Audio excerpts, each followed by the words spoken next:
আসসালামু আলাইকুম দর্শক, দেশ এবং প্রবাস থেকে যে যেখান থেকে এই মুহূর্তে আমাদের চ্যানেলের ভিডিওটি দেখছেন সকলকেই জানাচ্ছি অন্তরস্থল থেকে অনেক অনেক অভিনন্দন।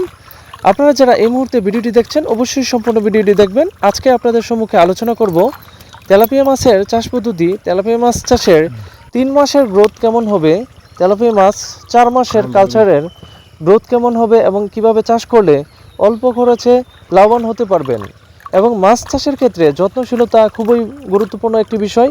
এই বিষয়েও সম্পূর্ণ ভিডিওতে আলোচনা করব ইনশাল্লাহ। আপনারা যারা এই মুহূর্তে দেশ এবং প্রবাস থেকে যে যেখান থেকে দেখছেন সকলেই আমার ভিডিওটি শেষ পর্যন্ত দেখবেন, কারণ শেষ পর্যন্ত না দেখলে হয়তো মাছ চাষ সম্পর্কে জানতে পারবেন না, মাছের গ্রোথ সম্পর্কে জানতে পারবেন না। এক ভাই প্রশ্ন করেছে যে মাছের গ্রোথ কিভাবে বাড়াবে, বিশেষ করে মনোসেস তেলাপিয়া মাছের গ্রোথ কিভাবে বাড়াবে, মনোসেস তেলাপিয়া মাছকে কিভাবে ভিটামিন প্রয়োগ করবে। আমি আজকে আপনাদের সম্মুখে সংক্ষিপ্ত পরিসরে ভিটামিন সম্পর্কে আলোচনা করব। তার আগে বলে দিচ্ছি, আপনারা যারা আমার চ্যানেলের নতুন ভিউয়ার্স এখনই সাবস্ক্রাইব করে দেন, লাইক বাটনে লাইক দিয়ে ভিডিওটি শেষ পর্যন্ত দেখবেন। সম্মানিত দর্শক, প্রথমেই আপনাদের সম্মুখে আলোচনা করব মাছের গ্রোথ কিভাবে বাড়াবেন। মাছের গ্রোথ বাড়ানোর প্রথম শর্ত হচ্ছে ফিডের উপর ডিপেন্ডেন্ট হতে হবে।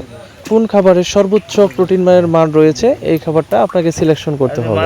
মোট কথা, আপনার মাছের গ্রোথ প্রথমত বাড়ানোর জন্য, মানে ছোট সময় বাড়ানোর জন্য ভালো ফিড গ্রহণ করতে হবে। তারপর যখন মাছগুলো সাইজে চলে আসবে, মাছগুলো যখন এক গ্রেডে চলে আসবে, মাছগুলোকে সমানভাবে খাবার দিতে হবে। মাছগুলো যখন পুকুরে খাবার দিবেন খেয়াল রাখবেন যেন এক পাশে বেশি না হয় আরেক পাশে কম না হয়।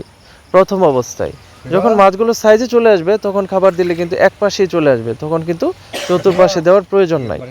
এই বিষয়টা অবশ্যই খেয়াল রাখবেন। আর ভিটামিনের ক্ষেত্রে মাছের বয়স যখন 2 মাস হবে তারপর থেকে ভিটামিন কন্টিনিউ করতে হবে।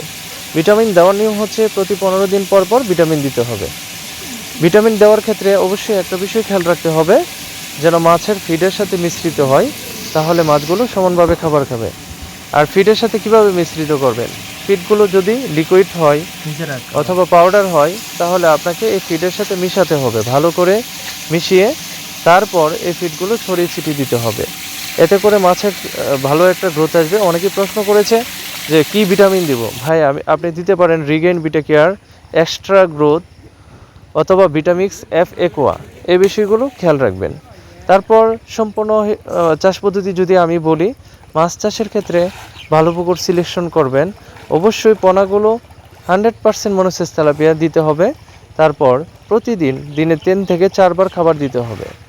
মাছগুলো যখন প্রথম অবস্থায় 3 থেকে 4 বার খাবার দিবেন মাছগুলো দ্রুত বড় হবে।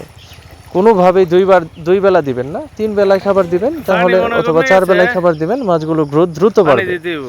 এক বেলায় বেশি করে দিলে তার থেকে ভালো হবে 3 থেকে 4 বেলায় দিবেন।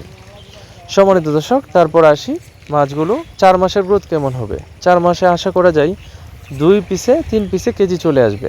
আপনি যদি 2 পিসে কেজি করতে পারেন তাহলে বর্তমান বাজারে লক্ষ্য করলে দেখা যায় 1,45,000 টাকা টন বিক্রি হচ্ছে।